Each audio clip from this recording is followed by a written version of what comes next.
ఓం శ్రీ గణేశాయ నమః. ఓం శ్రీ వేదవ్యాసాయ నమః. ఓం నమో భగవతే వాసుదేవాయ.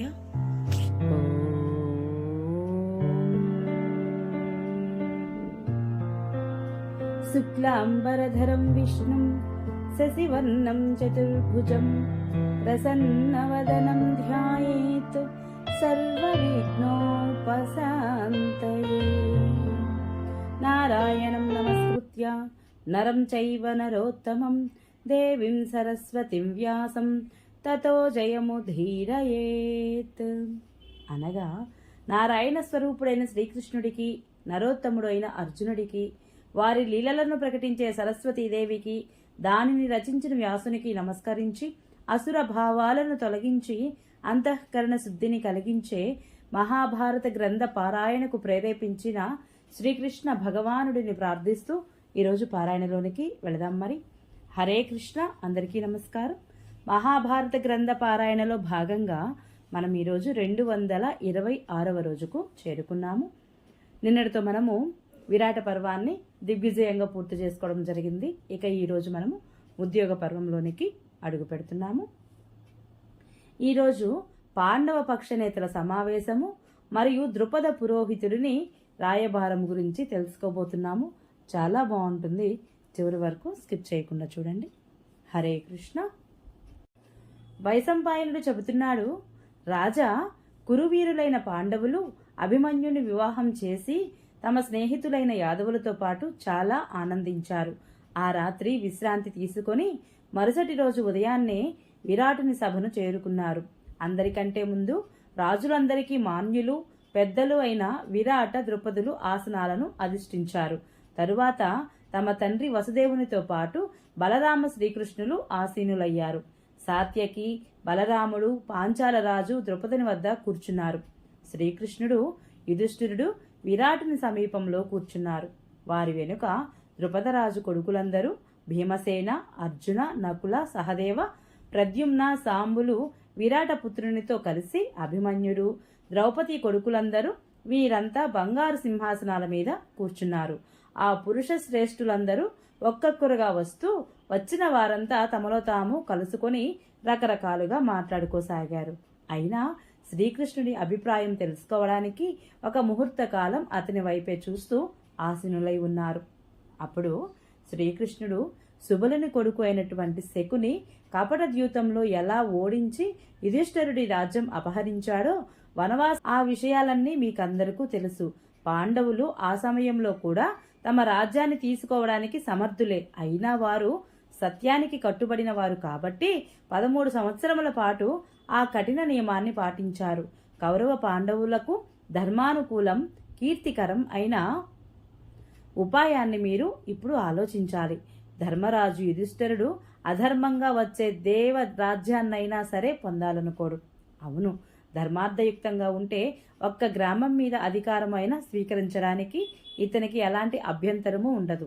ధృతరాష్ట్రపుత్రుల కారణంగా సహింపశక్యం కాని కష్టాలు అనుభవించవలసి వచ్చినా కూడా వీరు ఎప్పుడూ తమ స్నేహితులతో పాటు వారి మేలునే కోరుకుంటారు.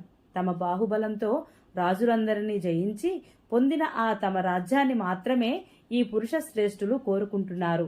చిన్నతనం నుండే క్రూర స్వభావులైన కౌరవులు వీరి వెంటపడి వీరి రాజ్యాన్ని కబళించడానికి రకరకాలుగా కుట్రలు పన్నారనే విషయం కూడా తమకు తెలియనిదేమీ కాదు కదా.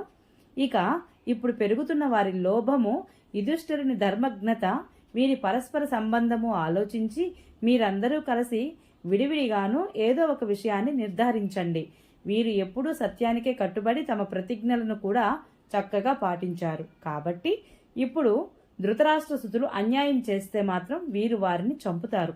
ఈ వ్యవహారంలో వారి అన్యాయాన్ని చూసి వీరి సుహృద్గుణమంతా కూడా వారిని ఎదుర్కొంటుంది. అయినా ఇప్పటి వరకు మనకు దుర్యోధనుడు ఏం చేయాలనుకుంటున్నాడో అతని ఉద్దేశము స్పష్టంగా తెలియలేదు. ఎదుటిపక్షం వారి ఆలోచన తెలియకుండా ఏ కర్తవ్యాన్ని అయినా మీరు మాత్రం ఎలా నిశ్చయించగలుగుతారు? కాబట్టి వారికి నచ్చజెప్పి యుధిష్ఠిర మహారాజుకు అర్ధరాజ్యం ఇప్పించడానికి ఇక్కడి నుండి ఎవరైనా ధర్మాత్ముడు, పవిత్ర చిత్తుడు, కులీనుడు, సావధానుడు, సమర్థుడు అయిన ఒక వ్యక్తి దూతగా వెళ్ళాలి అనే విషయాన్ని అందరి ముందు ఉంచాడు. రాజా, శ్రీకృష్ణుడి మాట ధర్మార్థయుక్తము, మధురము, పక్షపాతరహితమును. బలరాముడు దానిని మిక్కిలి కొనియాడారు. ఆపై మీరు శ్రీకృష్ణుడి యొక్క ధర్మార్థానుకూలమైన మాటలను విన్నారు. అవి ధర్మరాజుకు ఎలాగో దుర్యోధనుడికి అలాగే మేలు చేసేవి. వీరులైన కుంతిపుత్రులు అర్ధరాజ్యాన్ని కౌరవులకు వదిలి మిగిలిన అర్ధభాగానికే ప్రయత్నించాలనుకుంటున్నారు. కాబట్టి దుర్యోధనుడు అర్ధరాజ్యం ఇచ్చివేస్తే వారు చాలా ఆనందిస్తారు. కాబట్టి దుర్యోధనుడు ఉద్దేశం తెలుసుకొని దానిని యుధిష్ఠిరునికి నివేదించడానికి దూతను పంపే మాటైతే ఈ రీతిగా: కౌరవ పాండవుల వ్యవహారం పూర్తి అయితే నేను చాలా సంతోషిస్తాను. అక్కడికి వెళ్లే దూత సభలో కురుశ్రేష్ఠుడైన భీష్మ, ధృతరాష్ట్రులు, ద్రోణ, అశ్వత్థామలు, విదురుడు, కృపాచార్యుడు, కర్ణశకునులు, శస్త్రాస్త్ర పారంగతులైన ధృతరాష్ట్రుని యొక్క మిగిలిన కొడుకులు ఉండగా విద్యా వయోవృద్ధులైన నగరవాసులు అక్కడికి వచ్చినప్పుడు వారందరికీ నమస్కరించి యుధిష్ఠిర మహారాజు యొక్క కార్యం సిద్ధించే మాటలు చెప్పాలి. ఎట్టి పరిస్థితులలోనూ కౌరవులకు కోపం తెప్పించకూడదు. వారు బలవంతులైతే ఇతని ధనాన్ని అపహరించారు. యుధిష్ఠిరునకు జూదమునందు ఆసక్తి ఉంది. తనకు ప్రియమైన ద్యూతాన్ని ఆశ్రయించడం వల్లనే వారు ఇతని రాజ్యాన్ని హరించారు. శకుని ఇతనిని జూదంలో ఓడించాడంటే ఇందులో అతని అపరాధం ఉందని అనలేమన్నాడు. బలరాముని మాటలు వింటూనే సాత్యకికి ఒక్కసారిగా కోపంతో లేచి నిలబడ్డాడు. అతని మాటలను ఈసడిస్తూ, మనిషి తన మనసులో ఉన్న మాటలనే పైకి చెప్తాడు. మీరు కూడా మీ మనసులోని మాటలను చెప్తున్నారు. లోకంలో వీరులు ఉంటారు, పిరికివాళ్లు ఉంటారు. లోకులు ఈ ఇరు పక్షాలను జాగ్రత్తగా గమనిస్తూ ఉంటారు. ధర్మరాజుకు జూదం ఆడడం చేత కాదు అనేది నిజము. శకుని ఈ విద్యలో పారంగతుడు. పైగా యుధిష్ఠిరునికి దాని మీద ఆసక్తి లేదు. ఈ స్థితిలో అతడు ఇతనిని జూదానికి ఆహ్వానించి జయిస్తే ఇతడు ఈ జయం ధర్మానుకూలం ఎలా అవుతుంది? యుధిష్ఠిరుడు వనవాస కాలాన్ని పూర్తి చేసి ఇప్పుడు స్వతంత్రుడయ్యాడు. తన పైతృక రాజ్యానికి అధికారి అయ్యాడు. ఈ స్థితిలో ఇతడు వారిని యాచించాలా? ఇది ఎలా సంభవము? భీష్మ, ద్రోణ, విదురులు కౌరవులకు ఎంతగానో నచ్చచెప్పారు. అయినా పాండవులకు వారి పైతృక సంపదను ఇవ్వడానికి అతనికి ఇష్టమే లేదు. ఇప్పుడు నేను రణభూమిలో నా వాడి బాణాలతో వారిని చక్కగా చేస్తాను. యుధిష్ఠిరుని పాదాల మీద వారి శిరస్సులు పడేలా చేస్తాను. వారు ఇతని ముందు తలవంచడానికి సిద్ధపడకపోతే తన మంత్రులతో పాటు యమరాజు ఇంటికి వెళ్తాడు. సంగ్రామ రంగంలో గాంధీవధారి అర్జునుడిని, చక్రపాణి శ్రీకృష్ణుడిని, దుర్ధర్షుడైన భీముడిని, ధనుర్ధరుడైన నకులుని, సహదేవుడిని, వీరవరులైన విరాట ద్రుపదులను, నా వేగాన్ని సహించగలిగే వారెవరు? దృష్టద్యుమ్నుడు, ఉప పాండవులు, ధనుర్ధరుడైన అభిమన్యుడు, యముని వలె సూర్యుని వలె ప్రతాపశాలురైన గద ప్రద్యుమ్న సాంబాదులు, వీరి ఉరవడిని సహించే ధీరులెవరున్నారు? శకునితో పాటు దుర్యోధన, కర్ణలను చంపి మేమే మహారాజు యుధిష్ఠిరునికి రాజ్యాభిషేకం చేస్తాము. ఆతతాయులైన శత్రువులను చంపడంలో ఎప్పుడూ ఏ దోషము ఉండదు. శత్రువుల ముందు చేయి చాచడం అధర్మమే కాదు, అపకీర్తి కూడా కారణమవుతుంది. కాబట్టి ధృతరాష్ట్రుడు ఇవ్వడం ద్వారానే తన రాజ్యం పొందగలిగేలా మీరంతా జాగ్రత్తగా యుధిష్ఠిరుని మనోరథం ఈడేరేలాగా చేయండి. ఈ రీతిగా అతనికి ఇప్పుడే రాజ్యం లభించాలి. లేదంటే కౌరవులందరూ యుద్ధంలో చచ్చి భూమిపై నిద్రిస్తారు అని తీవ్రంగా పలికాడు సాత్యకి. దీనిపై ద్రుపద మహారాజు, మహాబాహు, దుర్యోధనుడు సామరస్యంగా రాజ్యం ఇవ్వడు. పుత్ర వ్యామోహం వలన ధృతరాష్ట్రుడు కూడా అతనినే అనుసరిస్తాడు. భీష్మ, ద్రోణులు దైన్యం వల్లను, కర్ణశకునులు మూర్ఖత్వం వల్లను అతని మాటనే మాట్లాడతారు. బలదేవుని ప్రస్తావనం నా బుద్ధికి కూడా మంచిదనిపించడం లేదు. అయినప్పటికీ శాంతిని కాంక్షించే వ్యక్తి అలాగే చేయాలి. దుర్యోధనుడి ఎదుట ఏ రకంగానూ తీయగా మాట్లాడకూడదు. మాటలతో ఆ దుష్టుడు లోబడని నా ఉద్దేశము. దుష్టులు మృదువుగా మాట్లాడే వారిని బలహీనులనుకుంటారు. మృదుత్వాన్ని చూచి వారు తమ ఉద్దేశం సిద్ధించిందని తలుస్తారు. మనం ఇది చేయాలి. దీనితో పాటు వేరే ప్రయత్నం కూడా ప్రారంభించాలి. మన కోసం సైన్యాన్ని సిద్ధపరిచి ఉంచడం కోసం మనం మన మిత్రుల వద్దకు దూతలను పంపాలి. శల్యుడు, దృష్టకేతుడు, జయత్సేనుడు, కేకేయరాజు ఈ అందరి దగ్గరకు వేగరులైన దూతలను పంపాలి. దుర్యోధనుడు కూడా తప్పకుండా రాజులందరి వద్దకు దూతలను పంపుతాడు. ఎవరి వద్ద నుండి ముందు పిలుపు వస్తే వారికే సహాయపడతామని వారు వాగ్దానం చేస్తారు. కాబట్టి రాజుల వద్దకు ముందుగా మనమే వెళ్ళాలి, మన పిలుపే వారిని చేరాలి. అందుకోసం త్వరపడాలి. మనం చాలా పెద్ద కార్యభారాన్ని వహిస్తున్నామని నా ఉద్దేశము. నా ఈ పురోహితుడు బ్రాహ్మణుడు పండితుడు ఇతనికి మన సందేశం చెప్పి ధృతరాష్ట్రుని వద్దకు పంపండి. దుర్యోధనుడికి, భీష్మునుడికి, ధృతరాష్ట్రునికి, ద్రోణాచార్యునికి వీరందరికీ వేర్వేరుగా చెప్పవలసినదంతా ఇతనికి చెప్పండి అని తన అభిప్రాయాన్ని సూచించాడు. అప్పుడు శ్రీకృష్ణ భగవానుడు ద్రుపద మహారాజు చాలా చక్కగా చెప్పాడు. వీరి సూచన యుధిష్ఠిరునికి కార్యసిద్ధి కలిగించేదిగా ఉంది. మనం నీతి సమ్మతంగా కార్యం చేయాలనుకుంటాం కాబట్టి మనం ముందుగా ఇలాగే చేయాలి. వ్యతిరేకంగా ఆచరించేవాడు మహామూర్ఖుడు. వయసులోనూ శాస్త్రజ్ఞాన దృష్టితోనూ మీరే మా అందరికంటే పెద్దలు. మేమంతా మీకు శిష్యుల వంటి వారము. పాండవుల కార్యం సానుకూలమయ్యే సందేశం మీరే ధృతరాష్ట్రుని వద్దకు పంపండి. మీరు పంపించే సందేశం తప్పకుండా మాకందరికీ అంగీకారం అవుతుంది. కురు సార్వభౌముడు ధృతరాష్ట్రుడు న్యాయంగా ఈ సంధికి అంగీకరిస్తే కౌరవ పాండవులకు భీషణ సంగ్రామం జరగదు. మోహవసుడై గర్వంతో దుర్యోధనుడి సంధికి ఒప్పుకోకపోతే కుపితుడై గాంధీవం ధరించిన అర్జునుడి చేతిలో తన సలహాదారులతో బంధువర్గంతో సహా సర్వనాశనమవుతాడు అన్నాడు కృష్ణ పరమాత్మ. తదనంతరము విరాటరాజు శ్రీకృష్ణుడిని సత్కరించి అతనిని బంధువర్గంతో సహితంగా వీడ్కోలిచ్చాడు.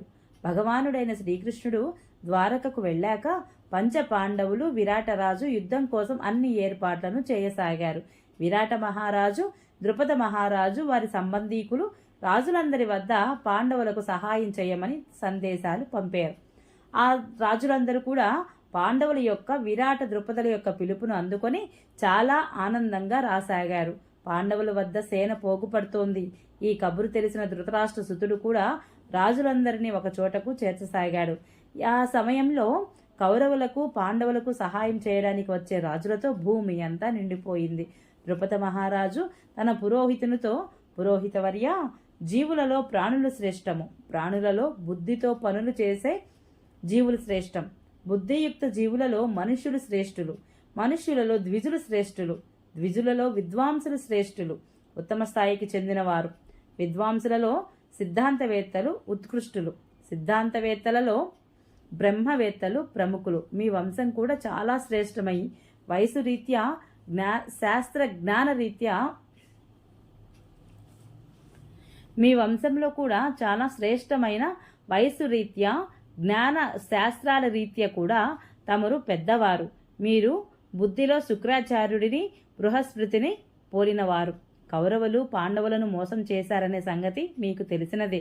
శకుని కపట ద్యూతంతో యుధిష్ఠిరుడిని మోసగించాడు. కాబట్టి ఇప్పుడు వారు ఏ విధంగానూ స్వయంగా రాజ్యం ఇవ్వరు. కానీ మీరు ధృతరాష్ట్రునికి ధర్మయుక్తమైన మాటలు చెప్పి ఆ వీరుల మనస్సులను తప్పకుండా మార్చగలరు. విదురుడు కూడా మీ మాటలను సమర్థిస్తాడు. మీరు భీష్మ, ద్రోణ, కృపాదులలో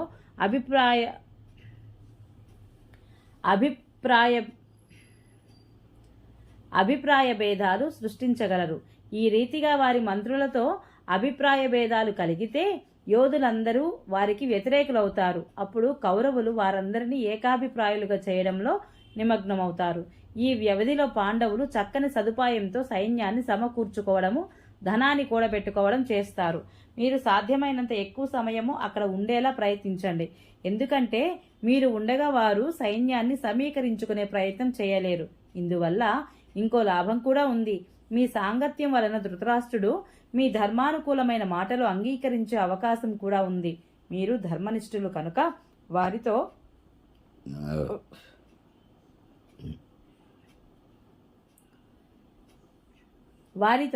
ధర్మానుకూలంగా నడుచుకొని దయార్థ హృదయులు ఎదుట పాండవుల కష్టాన్ని చెప్పి, పెద్దలు వృద్ధులు అయిన వారి ఎదుట పూర్వపురుషులను అనుసరించి కులధర్మాల ప్రసక్తి తెచ్చి మీరు వారి మనస్సులను మార్చగలరనే విశ్వాసం నాకుంది. కాబట్టి యుధిష్ఠిరునికి కార్యసిద్ధి కలగడానికి పుష్య నక్షత్రము విజయ ముహూర్తంలో బయలుదేరండి అని అన్ని వివరంగా చెప్పాడు. ద్రుపదుడు ఇలా చెప్పాక సదాచార సంపన్నుడైన అర్ధ శాస్త్ర నీతి విశారదుడు అయిన అతని పురోహితుడు పాండవులకు మేలు చేయాలనే ఉద్దేశంతో తన శిష్యులతో పాటు హస్తినాపురానికి బయలుదేరాడు. ఓం నమో భగవతే వాసుదేవాయ. ఈరోజు పారాయణ ఇంతటితో సమాప్తం. రేపు మనము దుర్యోధనులు శ్రీకృష్ణుడి సహాయమును కోరట గురించి తెలుసుకుంటాము. ఈ వీడియో మీకు నచ్చినట్లయితే please subscribe my channel, like, share, comment please. Thank you.